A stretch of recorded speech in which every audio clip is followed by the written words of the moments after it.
नमस्कार, हरियाणा न्यूज देख रहे हैं आप। मैं हूं आपके साथ केशव कुमार। उपचुनाव को लेकर राजनीतिक माहौल गर्मा गया है।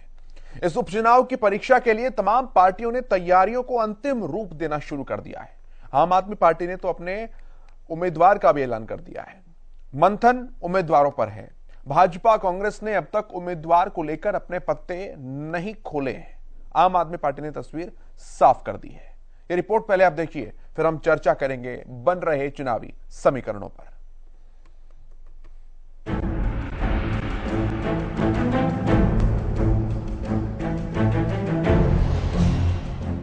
उपचुनाव की तारीखें साफ हैं।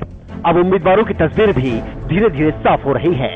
एक तरफ आम आदमी पार्टी ने अपने पत्ते खोल दिए और एक बड़ा दाव आम आदमी पार्टी ने चल दिया, तो दूसरी तरफ सत्तारूढ़ पार्टियों और कांग्रेस का मंथन जारी है।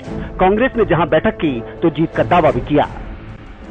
आदमपुर कांग्रेस का गढ़ था, कांग्रेस का गढ़ है और कांग्रेस का गढ़ रहेगा। पूरी तरह से कांग्रेस पार्टी के साथ जिस तरह से पहले कुलदीप बिश्नोई ने जो धोखा दिया, पार्टी के साथ विश्वासघात किया, आदमपुर हल्का की जनता के साथ विश्वासघात किया, आज वो समय आ गया है कि कुलदीप बिश्नोई को आदमपुर की जनता वो सबक सिखाएगी। वहीं आम आदमी पार्टी ने आदमपुर उपचुनाव में सत्येंद्र सिंह को उपचुनाव में उम्मीदवार बनाया है। इससे पहले सत्येंद्र सिंह बीजेपी में थे और 2019 में आम आदमी पार्टी का दामन थाम लिया। सत्येंद्र सिंह जाट जाति से हैं। 2014 में कांग्रेस की टिकट पर वो आदमपुर विधानसभा चुनाव लड़ चुके हैं। और अब मुकाबला होगा आदमपुर के बेटे, आदमपुर के अंदर रहने वाले, आदमपुर घर के सुख दुख में शामिल होने वाले सत्येंद्र सिंह और एक ऐसे उम्मीदवार कुलदीप बिश्नोई जो भारतीय जनता पार्टी की बूथ के अंदर अपने गुनाह को छुपाने के लिए आकर बैठे हैं, जो कभी कभी बतौर पिकनिक मनाने के लिए आदमपुर के अंदर आते हैं, जनता के बीच में कभी नहीं रहते। वहीं बीजेपी ने भी एक दिन पहले मंथन किया तो जीत का दावा करते हुए जल्द ही उम्मीदवार की घोषणा करने की बात कही। जिन साथियों की ड्यूटी गांव में लगाई है वो वहीं रहेंगे और मजबूती से चुनाव लड़ेंगे। इसमें कोई दो राय जो रुझान आ रहे हैं आदमपुर से, उसके आधार पर मैं कह सकता हूं कि कांग्रेस पार्टी और चुनाव हमारा उम्मीदवार जीतेगा वहां से और अच्छी वोटों से जीतेगा। कुल मिलाकर उपचुनाव की तारीख जैसे जैसे नजदीक आएगी माहौल गर्माता जाएगा। नए दापेज आजमाए जाएंगे तो नजर कांग्रेस और बीजेपी पर भी होगी कि कौन से उम्मीदवार अब मैदान में उतारे जाएंगे। News desk, Haryana news.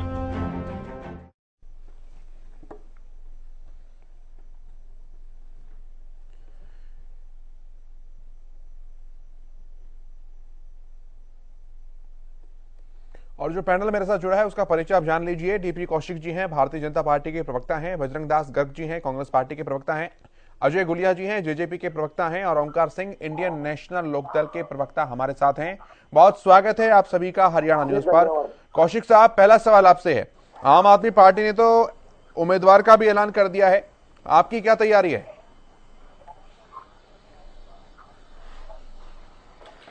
देखिए, हमारा चुनाव समिति का मंथन चल रहा है सर। कैंडिडेट जल्दी डिक्लेयर कर देंगे हम लोग, जैसा वहाँ पे। हेलो, हाँ, आवाज आ रही सर? केशव जी सुन रहे हैं, बोलिए। हेलो। हाँ, तो मंथन हमारी चुनाव समिति का चल रहा है। वो जैसे भी डिसाइड होगा कैंडिडेट जल्दी हम लोग डिक्लेयर कर देंगे। और जो भी कैंडिडेट होगा विजयी कैंडिडेट होगा हमारे आदमपुर से, क्योंकि आदमपुर की जनता ने जिस हिसाब से अभी तो जो भी चल रहा था बीजेपी कैंडिडेट के, उन्होंने अभी देखा नहीं है कार्यशैली का है। तो आदमपुर की जनता विकास से वंचित है पिछले कई सालों से। तो अब उनको विकास चाहिए। आदमपुर का बहुत ही नुकसान हो चुका है और भारतीय जनता पार्टी की सरकार में कई सालों से अगर विकास से वंचित है तो इस बार भी कैंडिडेट वही तो होने वाले हैं जो पिछले कई बार से है। पार्टी का ही तो फर्क है सिर्फ। तो सर सत्ता पार्टी के कैंडिडेट होंगे ना सर। अपोजिशन में देखिए लोग वहां विधायक कहाँ जाते हैं, काम तो करते ही नहीं। अच्छा, पहले देखिए ये तो थोड़ा सा फर्क तो होता ही है। सत्ता पक्षकार वैसे उसका थोड़ा सा फर्क देखो, मैं जेन्युइन बात जो कह रहा हूँ, फर्क होता है।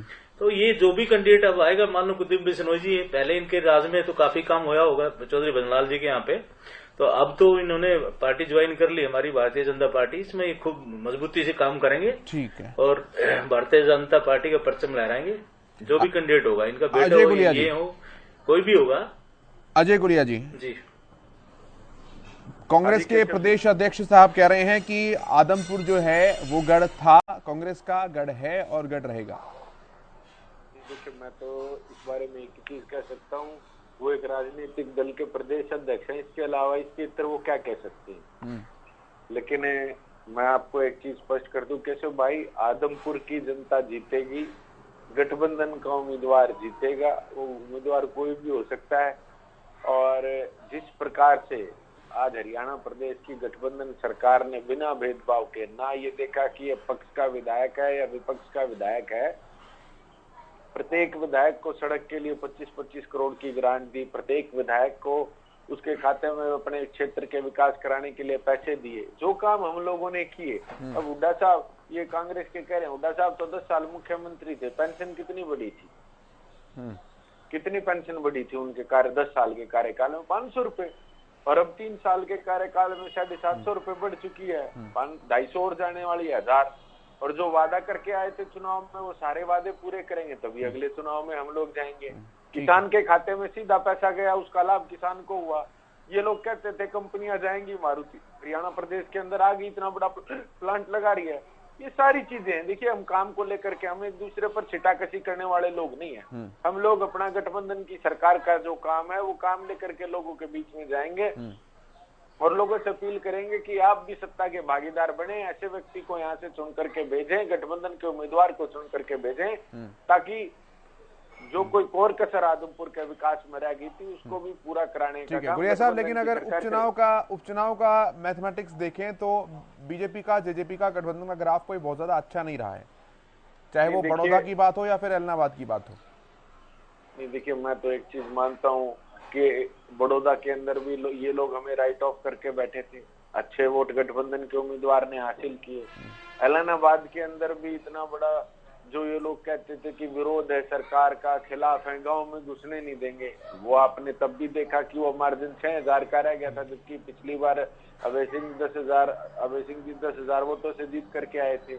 देखिए, और हम लोग इस बात एडमेंट लोग नहीं है, कहीं कोई कमी रह जाती है आदमपुर में, उसको रिपीट नहीं करेंगे, उसको रेक्टिफाई करके जो कमियां हमारी कमियां रह गई, बड़ौदा में रह गई, एलनाबाद में रह गई, उन कमियों को दुरुस्त करके लोगों के बीच में जाकर के अपना काम गिना करके वोट मांगने का काम करेंगे, लोग हमें जिताएंगे, ऐसा हम विश्वास करते हैं। ओंकार जी, एक और मौका आ रहा है जब सिंगल का टैग हट सकता है, बुना पाएंगे इसे? केशव जी, पहले तो मैं कहना चाहूंगा कि जो उपचुनाव होते हैं आमतौर पर सत्ता पक्ष जीतती है, क्योंकि सत्ता पक्ष काम करवाने में माहिर है और सत्ता पक्ष को सारे ही साम दाम दंड भेद सब कुछ होता है। लेकिन अभी तक हरियाणा में 2 उपचुनाव हुए हैं, बड़ौदा का और एलनाबाद का, कहाँ है सत्ता पक्ष? इसका मतलब जनता की नाराजगी तब भी थी, अब भी है। और ये उपचुनाव बहुत महत्वपूर्ण है। ये उपचुनाव बीजेपी बनाम स्वार्थ और अवसरवादिता का चुनाव है। एक ऐसे व्यक्ति का चुनाव है जो कांग्रेस छोड़कर पहले एक हरियाणा जनित कांग्रेस बना लेता है, उसके बाद बीजेपी से समझौता करके चुनाव लड़ता है, फिर बीजेपी से समझौता भी तोड़ देता है, उसके बाद फिर कांग्रेस में आ जाता है, फिर कांग्रेस से बीजेपी में चला जाता है। मतलब उसकी मानसिक स्थिति ऐसी है, उसकी संतुष्टि नहीं हो रही। अगर आपने जनता की सेवा करने का उद्देश्य लिया है तो आप एक जगह बैठकर सेवा कर सकते हैं। अब देखना ये है कि जनता क्या करती है। देखिए, 2 तरह के नेता हैं। एक नेता जो बंदर की तरह इस डाल के उस डाल पर, उस डाल के उस डाल पर, कभी इस डाल पे कभी उस डाल पे। क्या जनता उस नेता को पसंद करेगी जो डाल चेंज कर रहा है? अब कल को इसका क्या भरोसा कि ये अपने स्वार्थ के लिए किसी और पार्टी में चला जाए, फिर आदमपुर की जनता से क्या कहते वोट मांगेंगे? कुलदीप बिश्नोई क्या कहेगा वहां पे आदमपुर की जनता को कि मैं पहले कांग्रेस की वोट मांगता था, अब बीजेपी के मांगने आया हूँ? नहीं, कोई तो आधार हो। सबसे बड़ी बात तो ये है कि ये उपचुनाव होने का कारण क्या है? कारण है सिर्फ और सिर्फ बीजेपी को से अपने आप को बचाना, ईडी और सीबीआई की शक्तियों से अपने को, अपने बेटे को बचाना। ये तो जनता को बताना पड़ेगा ना कि मैंने क्यों दिया इस्तीफा। और जबकि मुख्य चुनाव आने में मात्र 1.5 या 2 साल का समय बकाया है।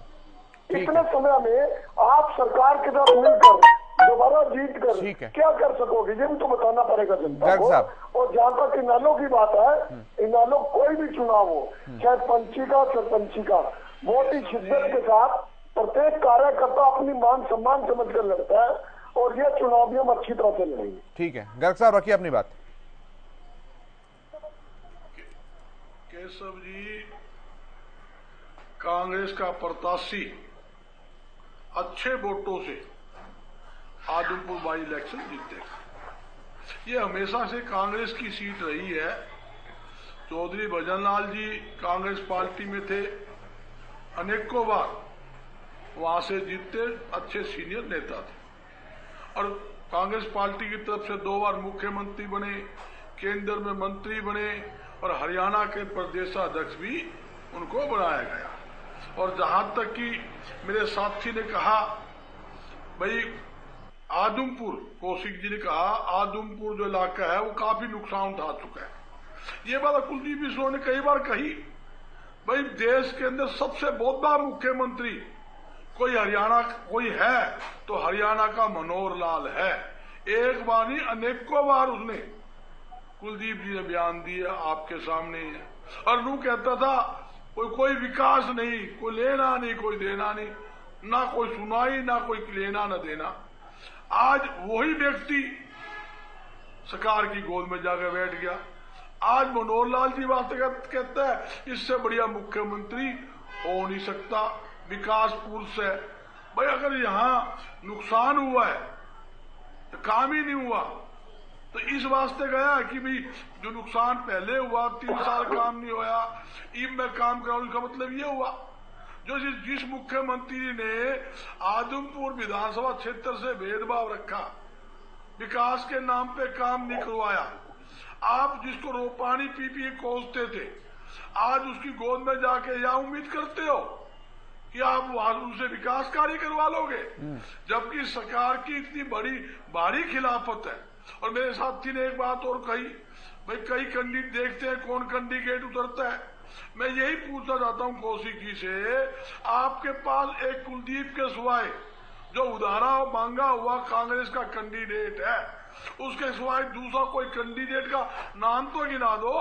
आपके पास कोई कैंडिडेट है? 2 चुनाव लड़ने वाले प्रत्याशी थे आपके साथ, एक कांग्रेस में आ गया करण सिंह, दूसरा स्तंदर आप पार्टी में चला गया। आपके पास तो कोई कैंडिडेट है ही नहीं। आपने तो कुलदीप आगे पीछे एक ही व्यक्ति है, इसको ही टिकट देनी है।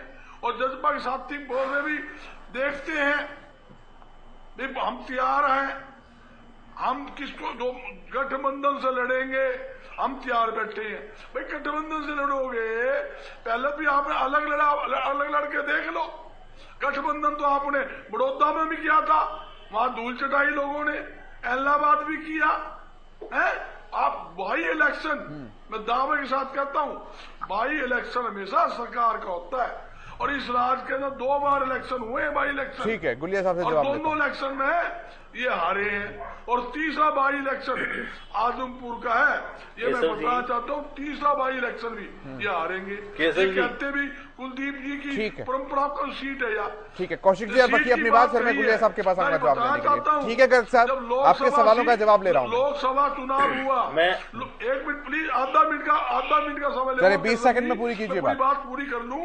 क्यों काफी सीनियर आती इसलिए होती है। जहां लोकसभा चुनाव हुआ एमपी के अंदर, कुलदीप जी के लड़के वहां उन्होंने चुनाव लड़ा वहां पे एमपी का, उस समय भी आदमपुर विधानसभा क्षेत्र के अंदर 25,000 से लगभग वोटों से ये आ रहे थे। ये सीट पक्की कैसे? सीट तो जनता की है, जनता जिसको चाहे चढ़ा दे, जनता जिसको चाहे उतार दे, जनता जिताने वाली है। और आदमपुर की जनता जानती है, कांग्रेस के नाम पर वोट इन्होंने लिए थे और कांग्रेस के प्रत्याशी को ही वोट देकर भारी बहुमत से आदमपुर की जनता विजय करवाएगी। और एक बात और है, ठीक है गर्ग साहब, अगली बारी का भी तो कुछ बचा के रखिए। कांग्रेस एक बारी ले रहा हूँ सबसे। मैं कौशिक जी के पास आता हूँ, फिर दोबारा से आ जाऊंगा। कौशिक जी रखिए अपनी बात। चाबी भर देते हैं गर्ग साहब को तो। ठीक सर। मैं केशव जी, मेरे भाई गर्ग जी बोल रहे थे कि कांग्रेस का वोट बैंक है वहां पे, वही कांग्रेस है ना जिसको भजनलाल को कैसे निकाल के फेंका था।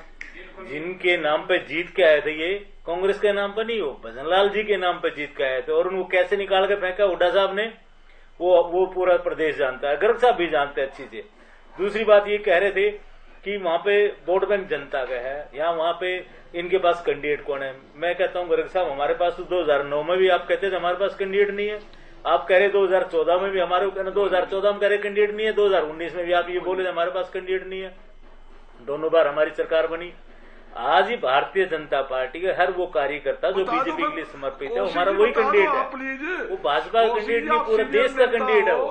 गर्ग साहब, वो कैंडिडेट जो होगा वो भारतीय जनता पार्टी के लिए का कैंडिडेट होगा। और जहां तक वोट बैंक की बात है, हमेशा आदमपुर, एक मिनट आदमपुर हमेशा चौधरी भजनलाल जी का गढ़ रहा है, कुलदीप जी का गढ़ रहा है। अरे सर, मैं कह रहा हूं, आपने 2014 में भी 2019 में कैंडिडेट पूछ रहे थे, जीत के आए नहीं है सारे जीत के, तो आप ऐसे क्यों बोल रहे हो कैंडिडेट नहीं है। मैं कहता हूं भारतीय जनता पार्टी का हर कार्यकर्ता कैंडिडेट हमारे पास है, और लाइन लगी है आजकल। तो आपके कांग्रेसी भी बेचारे बार बार चक्कर काट रहे हैं टिकट लेने के चक्कर में, शामिल होने के चक्कर में।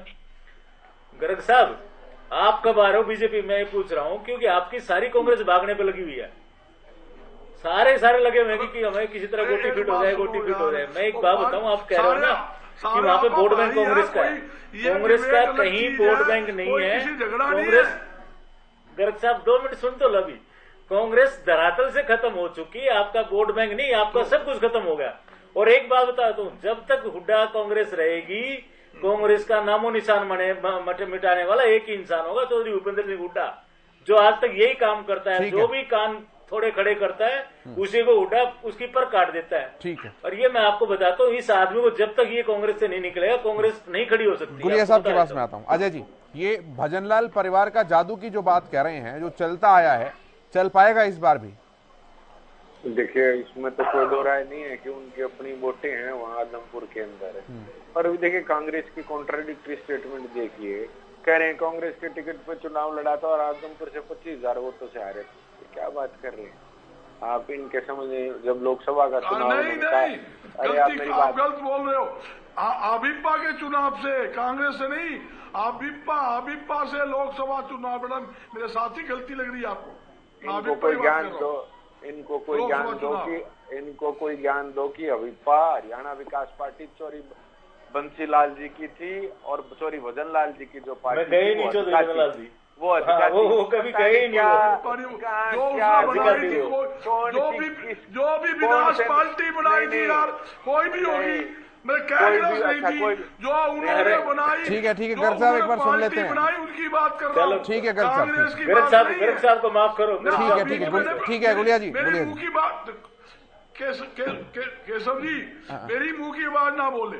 मैंने कहा कांग्रेस से जो अलग हुए, जब उन्होंने लोकसभा, ठीक है, हम मान लेते हैं टंग स्लिप हो गया, आपने हजका बोलना चाहा, वो हबीपा निकल गया, कोई बात नहीं। अब वो हजका सुनकर की बात करेंगे। गुलिया जी, रखिए अपनी बात। देखिए, अब देखिए, ये तो ना इनके बड़े बोल काम करेंगे, ना मेरे बड़े बोल काम करेंगे। ये तो आदमपुर की जनता काम करेगी और आदमपुर की जनता की जीत होगी। ये तो 6 तारीख को जब रिजल्ट आएगा, बजरंग दास जी, मैं कहता हूँ टीवी डिबेट में बैठेंगे नहीं। अगर बैठेंगे तो फिर इनकी उजलूल बातें आप सुन लेना। कांग्रेस के प्रवक्ताओं का तो आजकल, और विधायकों का तो वो काम हो गया है जैसे बॉलीवुड के अंदर, बॉम्बे के अंदर राखी सावंत नहीं है कि उसको कोई कैमरे वाला नहीं देख रहा, उस न्यूज में बने रहने के लिए इस प्रकार की उलझुल बातें करते हैं, पता नहीं क्या कहते हैं, किसी को गालियां देने का काम करते हैं, किसी के खिलाफ दुष्प्रचार करने का काम करते हैं। अरे आपने किया क्या? अरे आपने क्या? हरियाणा में आपका मंत्री आपको गाल बकते हैं, विधायक आपके खिलाफ बोलते हैं, आप बात ऐसे करते हो, आपका पल्ले क्या है? आपका विधायक नारनंद का खुला बोलता है, दुकान खोल रखी है, खुला बोलता है, कमान खान की दुकान है, एक ही आदमी 7 महकमे जीत गया। आप उस पार्टी की बात करते हो। ठीक है गर्ग साहब, बारी अपनी बारी पर बोलेंगे तो ठीक रहेगा। मुझे ओमकार जी के पास भी आना है फिर अपना। प्लीज गर्ग साहब, मैं मौका दूंगा आपको। इन्होंने कितने हल्की बात की है, किसका नाम लेते हैं? गर्ग साहब, मैं मौका दूंगा आपको अपनी बात रखने का मौका मिलेगा सर। नहीं, ये बात थोड़ी है यार। कैसे भाई वर्डिंग, उदाहरण तो सही दे रहे यार। राखी सावंत का उदाहरण देते हैं, जो इनकी जल्दी बन रही है, ठीक है डॉक्टर साहब, ठीक है, थोड़े ठंडे हो जाइए, मैं मौका दूंगा आपको, अपनी बात रखने का मौका मिलेगा। गुलिया साहब पूरा कीजिए, फिर मैं आ रहा हूँ ओंकार जी के पास। नहीं देखिए, ड्रामों में तो कोई कमी नहीं है, उसके मुकाबले में ज्यादा ही ड्रामे होंगे, इनके कम नहीं होंगे। ड्रामे पूरे करेंगे, काम पे क्यों नहीं बात करते? किसने क्या कहा? आपने अपने दलित प्रदेश अध्यक्ष को ट्वीट करके निकाला, कुमारी शैलजा के साथ आप लोगों ने क्या किया, ये कोई बात छुपी थोड़ी है। और आज एक कांग्रेस थोड़ी है, 5-6 कांग्रेस है हरियाणा प्रदेश के अंदर। मेरे कहने की नहीं, सब पूरा हरियाणा प्रदेश इस बात को देख रहा है। काम पर चर्चा करो, क्या करा इन्होंने 10 साल में इन्होंने क्या करा, और हमने 3 साल की गठबंधन की सरकार में क्या काम करा, उस पर चर्चा करवा लो। मुंह छुपा कर भागेंगे, मुंह छुपा करके भागेंगे। अगर इतने किसान हितैषी थे, अगर इतने किसान, अरे ये किसान, अरे मैं अभी कह रहा हूँ, अभी कह रहा हूँ केशव भाई, इनकी सरकार में रिश्ती घोटाला किया। अरे गर्ग बाबू, समय पर बोलिए प्लीज, आधे घंटे की डिबेट होती है, मौका नहीं मिल पाता फिर इसमें। केशव भाई, मैंने तुलना गलत नहीं करी थी, ड्रामा बिल्कुल ड्रामा कोई नहीं है। चलिए ठीक है, मैं ओंकार जी के पास आ रहा हूँ, फिर जवाब दूंगा। ओंकार जी रखिए अपनी बात में। एक अगर इनसे कोई एक डाटा पूछ लो ना, मुंह छुपा करके भागेंगे। 2 रुपए का और 3 रुपए का चेक इनकी सरकारों में किसानों को मुआवजे के रूप में मिले थे। एक विधवा बेटी हरियाणा प्रदेश की जो विधवा हो गई थी, उसको आर्थिक सहायता का चेक 6 रुपए का हुड्डा सरकार के अंदर दिया गया। 6 रुपए का हुड्डा सरकार के अंदर एक विधवा बेटी को, हरियाणा प्रदेश की बेटी को आर्थिक सहायता के नाम पर 6 रुपए का चेक दिया गया। किसान को 2 रुपए का चेक, 3 रुपए का चेक, 4 रुपए का चेक दिया गया। ये किसान हितैषी होंगे? ठीक है, ये हो सकते हैं क्या? आप केशव भाई एक चीज बताओ, जो सरकार किसान को 2 रुपए का चेक दे, किसान हितैषी हो सकती है? हो सकती है? किसान मरवा दिया आप लोगों ने। आप बात ठीक है सर, वो रिपोर्ट कार्ड तो जनता देती है, दे भी चुकी है, कोई बात नहीं। गर्ग साहब प्लीज, अब मुझे ओंकार जी के पास आने दीजिए, बीच में मत ऐसे बोलिए। ओंकार जी रखिए अपनी बात प्लीज। केशव जी, मैं तो ये पूछना चाहता हूँ, ये बातें तो बहुत बड़ी बड़ी कर रहे हैं जेजेपी के, इनसे तो बाद में पूछ लूंगा, हम पहले बीजेपी से पूछना चाहता हूँ, आप मुद्दा क्या लेके जाओगे? बेरोजगारी, महंगाई, भ्रष्टाचार, परिवार पहचान पत्र, किसान आंदोलन, पढ़ाई, दवाई, स्कूल बंद हो रहे हैं, एनुअल फीस किसी की माफ नहीं हुई कोरोना काल में, कौन सा मुद्दा लेके जाएंगे ये तो बताएं। दूसरा, जेजेपी के भाई बहुत बड़ी बड़ी बातें कर रहे हैं, काम तो इन्होंने बहुत किए, ये तो मैं मानता हूँ, जितना भ्रष्टाचार इन्होंने किया आज तक किसी ने नहीं किया। और दूसरा, ये जो कहते हैं हमने जो किया वो करा, जो कहा वो करा, इनसे जरा पूछिए वो पहली कलम कहाँ गई? जिस पहली कलम से इन्होंने कहा था 5100 रुपए पेंशन करेंगे, कहाँ वो कलम? दूसरा, इन्होंने जनता की, प्रदेश की जनता को गुमराह करके वोट लिए थे बीजेपी के विरोध में। क्या कहा था उस समय दुष्यंत ने? क्या कहा था जरा याद कीजिए? ब्याह खट्टर का, फोटो मोदी की, और ये कहते थे हम इनको यमुना पार पहुंचा के आएंगे। और क्या कहता था दुष्यंत? कहता था ताई मोदी न्यूज है, मोदी न्यूज है। आज अरे जनता को पता होता है, या उसी की गोदी में बैठेंगे, इनकी एक सीट भी ना आती, हमारी तो एक आई है। परिवार का विभाजन हुआ, पार्टी का विभाजन हुआ, हमारी एक सीट तो आई है, इनकी एक नहीं आती। ये तो छाई कपट करके जनता से झूठ बोलकर वोट लिया इन्होंने। आज मैं एक बात क्या के समाप्त करूंगा, मेरे को ये बता दें कि आदमपुर में अभी तक तो बीजेपी और जेजेपी का गठबंधन है। पहली बात तो गठबंधन किस चीज का? 2 उपचुनाव हो चुके हैं, दोनों के दोनों बीजेपी ने लड़े, तीसरा उपचुनाव होने जा रहा है, वो भी बीजेपी लड़ेगी। इसका मतलब ये तो सिर्फ एक छोटे बच्चे बनके गोदी में बैठे हैं और उन्हीं की गोदी में समा जाएंगे। आने वाले समय में देखना, ये सारी की सारी जेजेपी नेता तो बीजेपी में चले गए और कार्यकर्ता नालों में आ चुके हैं। ठीक है, गुलिया साहब। देखिए, मैं केशव भाई एक चीज कहना चाहता हूँ कि हम लोगों ने चुनाव के बाद जो अलायंस किया, उसमें एक चीज थी कि जो हमारी मांगे हैं, जो हरियाणा प्रदेश को लेकर के हमारी सोच है, वो पूरी होनी चाहिए। हम बिल्कुल कहते हैं वो सारी मांगे लगभग पूरी होंगी, तभी लोगों के बीच में वोट मांगने जाएंगे। ये कोई ऐसा राजनीतिक दल है यहाँ जो बैठे हैं, ये इतनी हिम्मत दिखा सकते हैं कि आप, हमारा नेता भी और प्रवक्ता भी और हमारे प्रदेश अध्यक्ष भी, दिग्विजय जी भी एक बात कहते हैं खुल करके कि जो वादे चुनाव में हम लोग करके आए थे, वो लगभग सारे वादे पूरे करेंगे, तभी हरियाणा के बीच लोगों के बीच में वोट मांगने जाएंगे।